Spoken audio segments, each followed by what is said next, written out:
Picture this.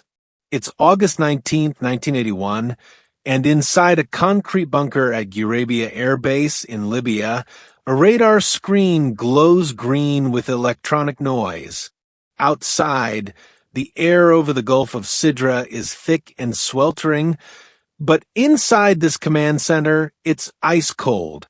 A Soviet technical advisor stands quietly behind the Libyan radar operators, watching the screen with a mix of boredom and tension. He's one of many advisors sent by Moscow to help Libya integrate Soviet military hardware. To the north lies the Mediterranean Sea. To the south stretches the vast Libyan desert. But today the world's attention is focused on something invisible, a line drawn across the water that Colonel Muammar Gaddafi called the line of death. Gaddafi had declared the entire Gulf of Sidra as Libyan sovereign territory, a claim that no other nation on earth recognized. The Americans, in a deliberate show of force, had sent a carrier battle group straight across that line. The Soviet advisor checks his watch. It's early morning. The Americans are conducting a missile exercise, and on the radar, two distinct contacts are patrolling the southern edge of the exercise zone, flying a combat air patrol pattern. They're the intruders. The Libyan controller barks into his headset, vectoring the interceptors north at bearing 360, targets at 40 kilometers. Moments earlier, two Soviet-made Sukhoi Su-22 aircraft had roared off the runway. These were capable machines, swing-wing fighter bombers designed to fly low and fast, armed with AA-2 heat-seeking missiles, and the pilots flying them were confident. They had the numbers, they had ground control support, and they were defending their home. The Soviet advisor leans in closer to the screen. He knows the doctrine cold. The plan is simple. Intercept the intruders, force them to turn away, assert dominance over the Gulf. It's a standard game of cat and mouse that's played out dozens of times during the Cold War, but today something feels different. The American blips aren't turning away. They're turning in. The operator's voice tightens as he speaks. Targets are closing speed high. On the scope, the geometry of the engagement begins to collapse as the two pairs of aircraft rush toward each other at a combined speed of over 1,000 knots. This is a head-on merge, and in the aerial combat doctrine of the 1970s, a head-on pass was usually a stalemate. Heat-seeking missiles needed to see the hot exhaust of an engine, which meant you had to get behind the enemy to kill them, and radar-guided missiles were notoriously unreliable at close range. The standard procedure was simple: pass each other, turn hard, and fight for the rear position. The Libyan lead pilot sees the gray shapes of the American fighters through his canopy and makes a split-second decision. He won't wait for the merge. He arms his missile and shouts over the radio, "Fox 1, the Soviet advisor watches the telemetry data scroll across the screen. The Libyan Su-22 has just fired a missile head-on, a bold and perhaps foolish move with an AA-2, but it shows aggression. The missile streaks away, trailing white smoke, and then the impossible happens. The American aircraft don't scatter. They don't panic. They break formation in a maneuver so sharp and coordinated it looks almost mechanical. The lead American jet banks hard left, the wingman banks hard right, and the Libyan missile passes harmlessly through the empty air between them. The operator whispers he missed. The advisor mutters under his breath, expecting the dogfight to begin now, expecting a turning battle, a swirling contest of energy and aerodynamics that would last several minutes. Instead, the radio erupts in static and screams. 6 seconds later, that's all it took. On the radar screen, the two American blips swing back inward, completing a bracket maneuver with terrifying precision. They don't try to get behind the Su-22 aircraft. They simply point their noses at the passing Libyan jets. A voice screams over the radio, "Flash, flash, I'm hit, I'm ejecting." The advisor stares at the scope in disbelief. One of the Libyan blips vanishes. The second Libyan pilot, realizing his wingman is gone, attempts to execute a hard defensive turn, trying to flee back toward the coast.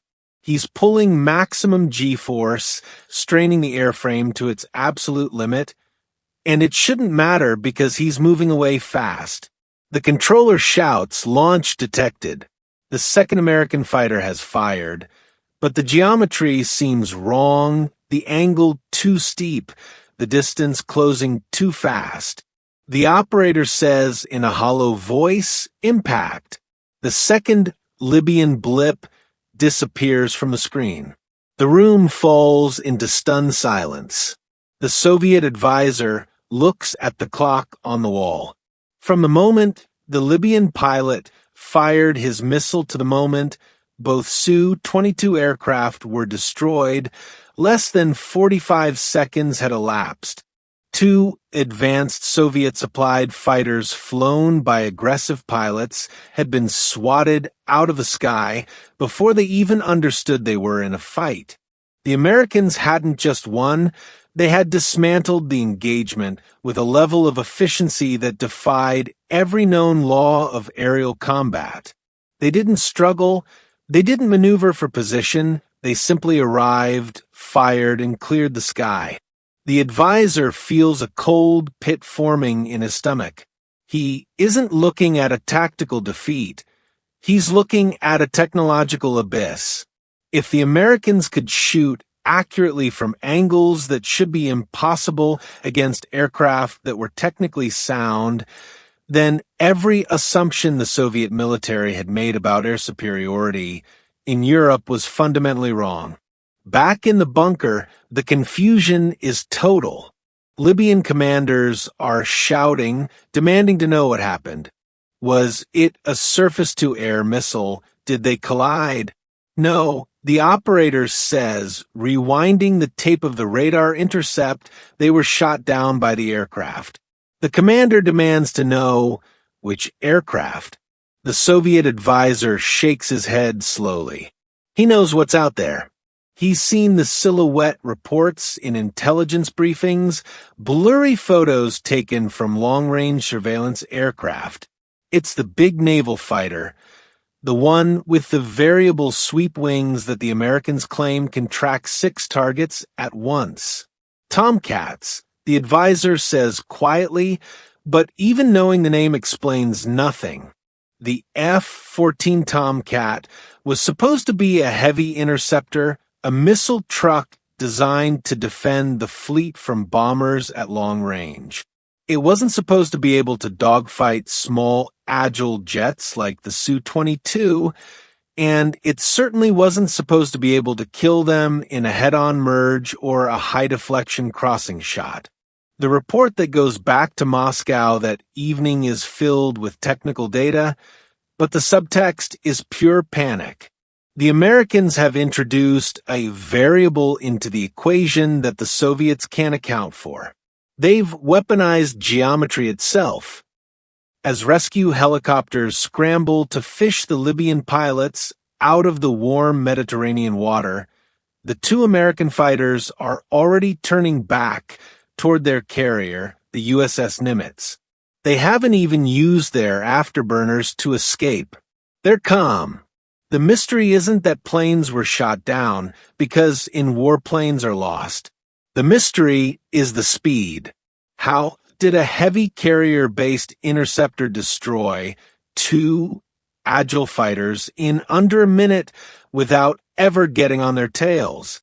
The Soviet advisor needs answers, and he needs them before the next engagement, because if this is the new standard of American air power, Then the Iron Curtain is defended by paper. In the halls of the Kremlin and the design bureaus of Mikoyan and Gurevich, the disaster is rationalized. The report that eventually lands on the desks of Soviet air defense marshals contains a comforting lie. It was the wrong machine for the job. The Su-22 was a Striker, a ground attack aircraft with limited visibility and primitive radar. Sending it against the F-14 Tomcat was like sending a knife fighter to a sniper duel. The conclusion is that the Americans hadn't won because of superior technology, they had won because of a tactical mismatch. The solution seems simple: send a real fighter. By January 1989, the Libyan Air Force has been upgraded. They're now operating the MiG-23 Flogger, and this is a completely different beast. Like the F-14, it features variable geometry wings that can sweep back for high-speed intercepts or spread out for low-speed maneuvering. It has a powerful radar, the Sapphire 23, and it carries medium-range R-23 missiles capable of engaging targets beyond visual range. On paper, the MiG-23 is a near-peer competitor to American naval fighters. The stage is set for a rematch, and on January 4, 1989, the Americans return. Two F-14 Tomcats from a USS John F. Kennedy are patrolling over the Mediterranean roughly 70 miles north of Tobruk. Their call signs are Gypsy 207 and Gypsy 202. Deep inside a hardened command bunker on the Libyan coast, radar screens light up. Two contacts, hostile, moving south. This time the Libyan pilots aren't looking to patrol, they're looking for redemption. Two MiG-23 aircraft launch, accelerating hard to supersonic speeds. The Soviet advisors monitoring the situation feel a surge of anticipation. This is the test case they've been waiting for. The MiG-23 pilots are instructed to be aggressive. The doctrine has evolved. Do not wait for the Americans to dictate the engagement, close the distance, force the merge. Use the MiG-23's superior acceleration to negate the American radar advantage. On the tactical display, the four aircraft rush toward one another. The Americans are at 20,000 feet, the Libyans climb to meet them, and then the dance begins. It's a dance that confuses the operators on the ground because the American F-14s turn away. A Libyan controller shouts, they're breaking off. The radar shows the F-14s banking hard to the left, creating lateral separation. To the Libyan pilots, this looks like fear. They believe the Americans are trying to avoid a head-on engagement. The lead MiG pilot aggressively turns his nose to follow the Americans, cutting off their angle, forcing his way into their path. The Americans turn back, straightening out, then they turn away again. 5 times this happens. 5 times the F-14s maneuver to avoid direct confrontation, and 5 times the Libyan MiG-23 aircraft counter, turning their noses directly at the American fighters to maintain a collision course. This isn't an accidental meeting. The Libyans are hunting. The Soviet advisors watch the geometry with narrowing eyes. The Libyan pilots are doing everything right according to the manual. They're keeping their noses on target, illuminating the Americans with their radar to achieve a lock for their R-23 missiles, but inside the cockpit of the MiG-23, the pilots are struggling with a ghost. Their radar warning receivers are chirping, indicating they're being painted by American radar, but they can't get a clean shoot cue. The American jets are there, but they're slippery. Every time the MiGs try to lock on, the F-14s shift, change altitude, or jam the signal. The distance collapses to 14 miles. Fox 1, The American lead pilot calls out. The Soviet advisors freeze. 14 miles is a long shot. The Americans have fired a radar-guided AIM-7 Sparrow missile. The Libyan pilots don't even see it coming until it's too late to react, but the missile fails to track and falls harmlessly into the sea. A second missile is fired, and it also fails. For a brief second, hope flares in the bunker. The American technology is failing. The vaunted Sparrow missiles are duds. The MiGs are now inside 10 miles, and this is knife fighting range. The MiG-23s accelerate, preparing to unleash their own missiles. They've closed the gap, they've survived the long-range barrage, and now they believe they'll win the dogfight. The distance shrinks to 6 miles, and suddenly the F-14 split. They don't run, they expand their formation, creating a wide bracket that forces the Libyan pilots to choose a target. The coordination is instantaneous. Fox 1, another Sparrow missile erupts from the rail of the lead F-14. This time the motor burns bright and true, covering the 6 miles in seconds. The lead MiG-23 pilot never has a chance to eject. The missile impacts the fuselage, vaporizing the aircraft in a cloud of debris and fire. The wingman is now alone. He's flying a high-performance interceptor capable of Mach 2. He's angry and he's armed. He has a visual on the American jet that just killed his leader and begins to turn, trying to bring his weapons to bear. He's focused entirely on the killer in front of him, and in his fury, he forgets about the second American, Gypsy 207. The wingman F-14 has maneuvered unseen during the chaos. He isn't behind the MiG, he's off to the side in a tight turn, pulling into a position that technically shouldn't offer a firing solution. The angle is too high, the closure rate too fast for a heat-seeking missile. Fox 2, an AIM-9 Sidewinder leaps off the rail. It snakes through the air, ignoring the sun, ignoring the flares, locking onto the heat of the MiG's engine from a side aspect. It slams into the MiG-23's tailpipe, and the explosion severs the controls instantly. The pilot punches out, his parachute blooming white against the blue water of the Gulf. The engagement is over. In the command bunker, the silence is heavier than it was in 1981. This wasn't a fluke. This wasn't an inferior aircraft problem. The MiG-23 was a capable modern fighter. The pilots had been aggressive. They had forced the merge. They had survived the first volley. And yet, the result was exactly the same. 0 losses for the Americans, 2 losses for the Libyans. The Soviet analysts begin to replay the radar tapes, looking for the mistake, looking for pilot error, but as they watch the tracks, a terrifying realization begins to dawn. The Americans hadn't just outflown the MiGs, they had outprocessed them. During those 5 turns, those maneuvers that looked like the Americans were running away, the F-14s weren't fleeing, they were calibrating, they were setting up the board. The analysts noticed that the American radar seems to hold a lock on the MiGs even while the F-14s are turning violently. The MiGs by comparison lose lock every time they maneuver. The MiG-23 radar has a narrow field of view, which means to see the target, the nose has to point at the target.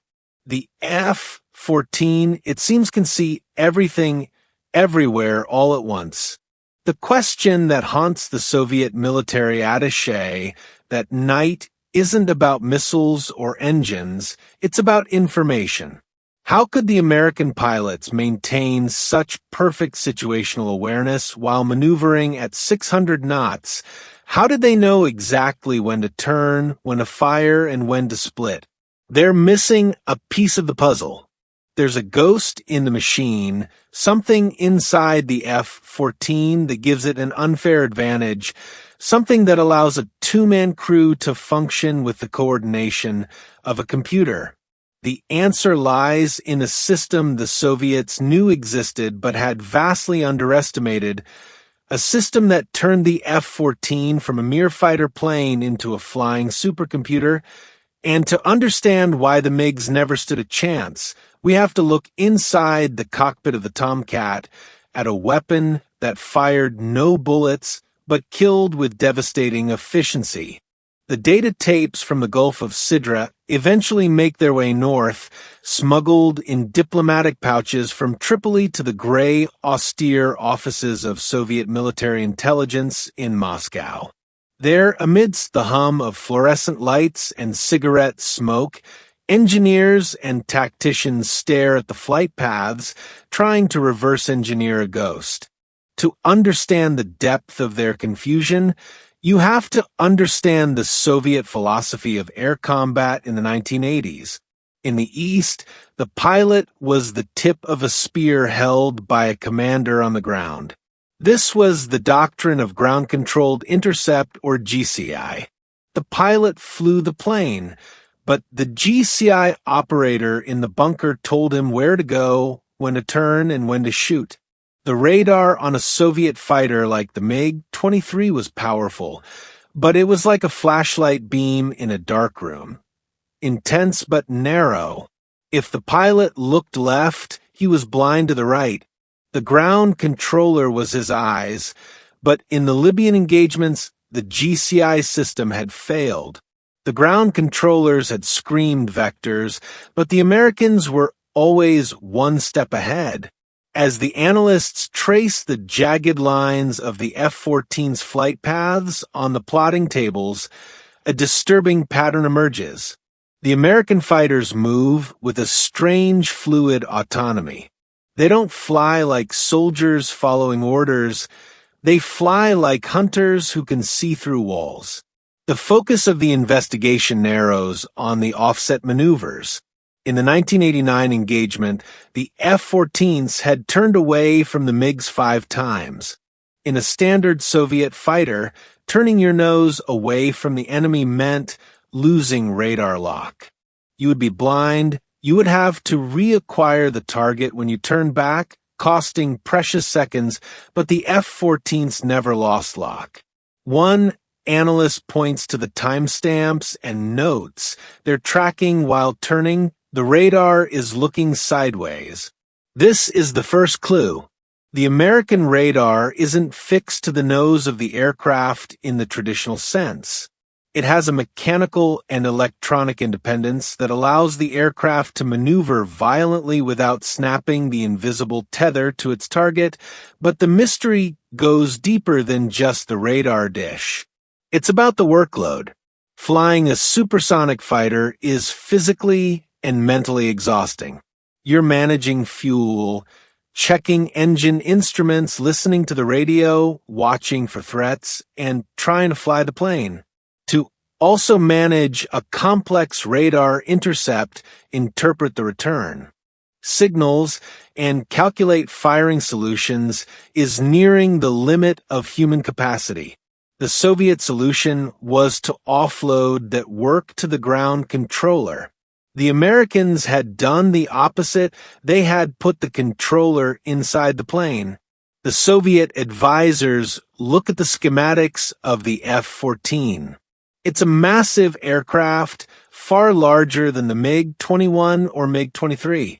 It's heavy, expensive, and complex, and it has 2 seats. For years, Soviet propaganda had dismissed the 2-seat concept as a weakness, proof that American avionics were too complicated for one man to handle. They called the second crewman baggage, but as they analyzed the Sidra timeline, they realized the second man isn't baggage. He's the reason the Libyans are dead.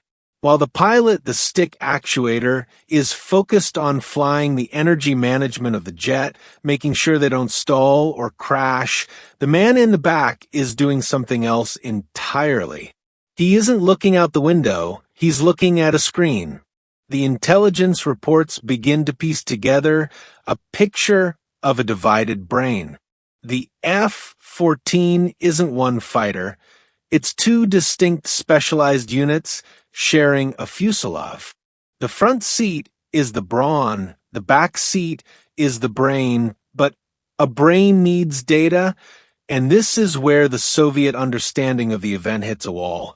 Even with two men, how could they track multiple targets, prioritize threats, and maintain situational awareness in a chaotic three-dimensional battle space? The MiG-23 radar showed a cluttered mess of green lines. So, how are the Americans seeing a clear picture? There are rumors of a specific component in the American naval inventory, a radar system so powerful it had been originally designed not for dogfighting, but for stopping waves of Soviet nuclear bombers. The Soviets know the name of the system, the AWG-9, but they think of it as a brute force instrument, a long-range sledgehammer. What they saw in Libya was not a sledgehammer, it was a scalpel. The Americans had used this heavy long-range system to win a close-range knife fight. They had taken a system designed to protect aircraft carriers and used it to dismantle a pair of agile fighters in seconds. The realization is chilling. The F-14 crews weren't guessing, they weren't hoping, they knew exactly where the MiGs were, how fast they were going, and what they were doing. Even when the F-14s were flying in the opposite direction, they had achieved information dominance. The Soviet advisors in Tripoli have to face a hard truth. Their pilots were brave, their MiG-23 aircraft were fast, but they had been sent into a digital arena with analog tools. They were trying to play chess while blindfolded against an opponent who could see the entire board. But what exactly was the board? What was the specific technology that allowed the man in the back seat to see the future? The answer wasn't just the radar dish itself. It was the interface. It was a glowing green circle that changed the history of aerial warfare, a display that processed raw chaos into pure actionable death. The shock that finally settles over the Soviet military establishment isn't about the airframe. It isn't about the engines. It's about a single heavy component housed in the nose of the Tomcat, the Hughes AWG-9 weapons control system. For decades, the standard for radar was search and track. You searched the sky until you found a blip, then you locked onto it, but the moment you locked on, you became tunnel-visioned. Your radar focused all its energy on that one target to guide a missile, leaving you blind to everything else in the sky. If a second enemy appeared, you wouldn't see him. The AWG-9 changed the laws of physics. The ghost the Soviet analysts had failed to identify was a mode called track-while scan.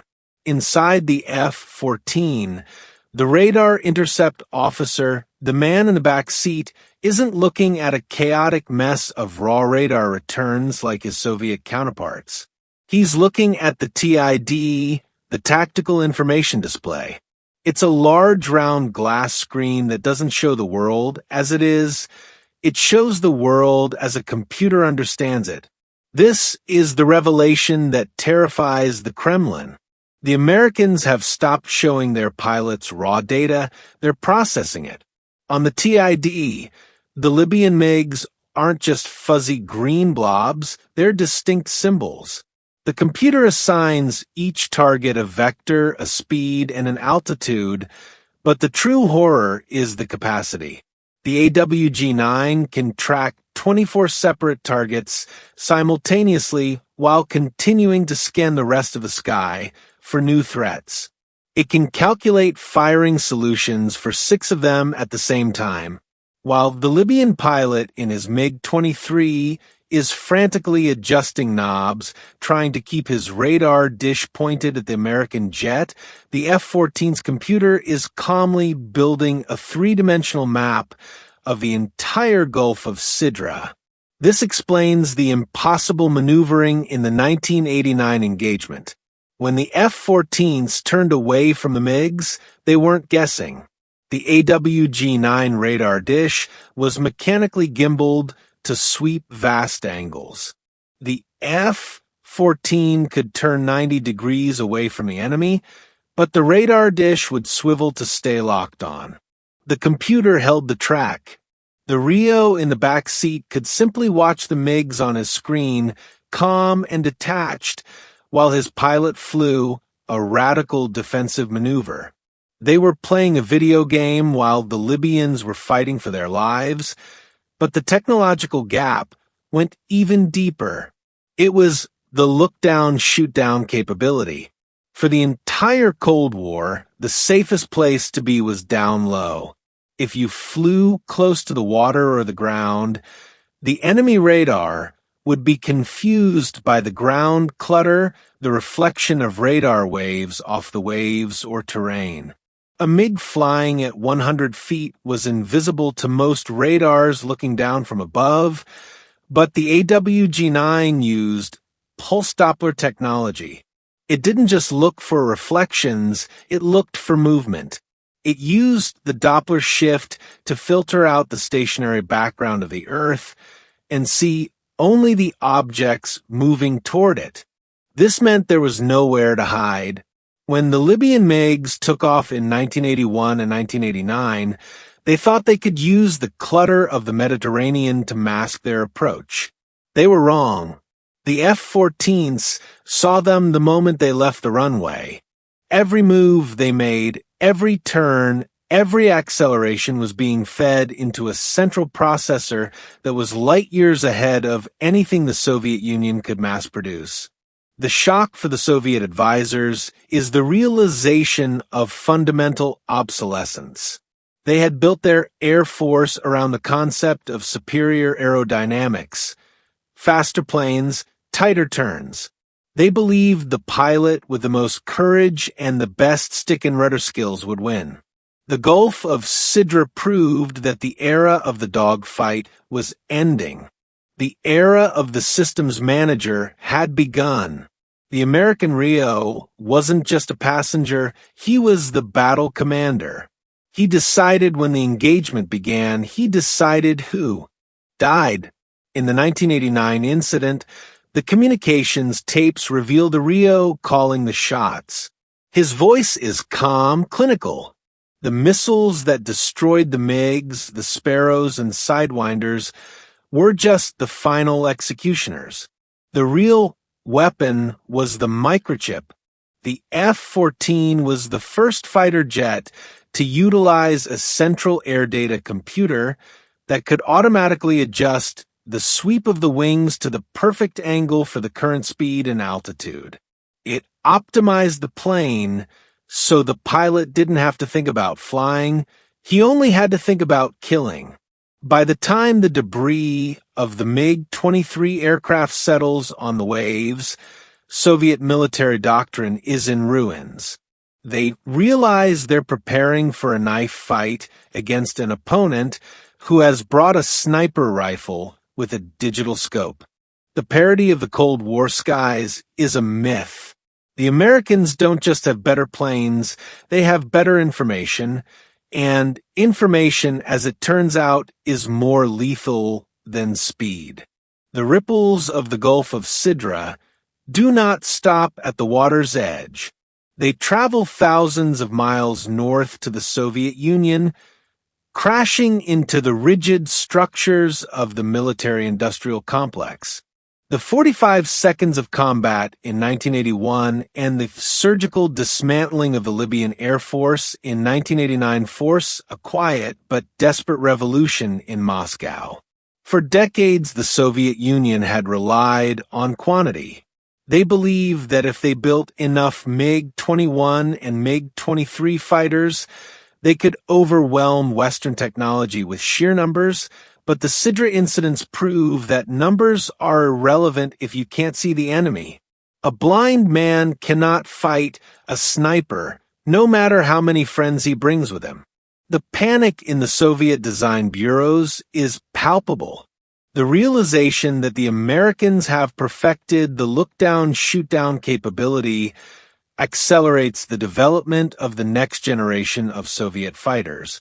The designers at Mikoyan and Sukhoi work around the clock to close the gap. The direct result is the expedited deployment of the MiG-31 Foxhound and the Su-27 flanker. These are the first Soviet aircraft equipped with radars capable of engaging targets against the background of the Earth, finally trying to match the standard set by the AWG-9 system nearly a decade earlier, but the hardware is only half the problem. The software, the microchips, the processors, the complex algorithms that allow the F-14 to track 24 targets at once. This is a chasm the Soviet Union can never fully cross before its collapse. They're trying to catch up to the digital age with an analog economy. The legacy of the F-14 Tomcat, however, is filled with irony. To the general public, the F-14 was the star of the movie Top Gun. It was a symbol of speed, rebellion, and acrobatic dogfighting, but the reality exposed in the Gulf of Sidra was far more clinical. The F-14 wasn't a rebel, it was a disciplined system. It didn't win because of maverick flying, it won because of cold hard math. The Sidra engagements were actually anomalies. The F-14 was never really designed to dogfight MiGs at close range. Its primary purpose was to launch the massive AIM-54 Phoenix missile from 100 miles away, destroying Soviet bomber fleets before they could even see the American aircraft carrier. The fact that the Tomcat could step out of its role as a long-range interceptor, enter a chaotic high-G merging fight, and still completely dominate agile fighters like the MiG-23 is the ultimate testament to its design. It was a sledgehammer that could fence. By the early 2000s, the world has changed. The Soviet Union is gone, the Cold War is over, the threat of a massive bomber armada has vanished. The F-14, with its high maintenance costs and complex variable sweep wings, becomes a relic of a different era. On September 22, 2006, the last F-14 Tomcat catapults off the deck of an American carrier. It's retired, replaced by the F-18 Super Hornet, a cheaper, more reliable, but arguably less romantic aircraft. However, the ghost of the Tomcat lives on in every modern fighter jet flying today. The concept that was proven over the Gulf of Sidra, that information is the deadliest weapon, is now the foundation of modern aerial warfare. The F-22 Raptor and the F-35 Lightning II are not designed to outturn the enemy, they're designed to outthink them. They're sensor fusion platforms, vacuuming up data and presenting it to the pilot, just as the Rio used to do in the back seat of the Tomcat. The pilot is no longer just a stick and rudder operator, he's a systems administrator in the sky. When we look back at the footage of those falling Libyan MiGs, we aren't just seeing a victory for the United States Navy, we're seeing the moment warfare changed. We're seeing the end of the Red Baron era of visceral visual combat and the beginning of the Silicon era, where the battle is won on a circuit board long before the missiles are even fired. The Libyan pilots never stood a chance. They were fighting a war of courage and reflexes against a machine that had solved the equation of their death before they even left the ground. The F-14 Tomcat may be in the boneyard sitting in the desert sun with its titanium wings forever swept back, but the lesson it taught the world in those 45 seconds remains the gold standard of air power. Speed is life, but information is victory.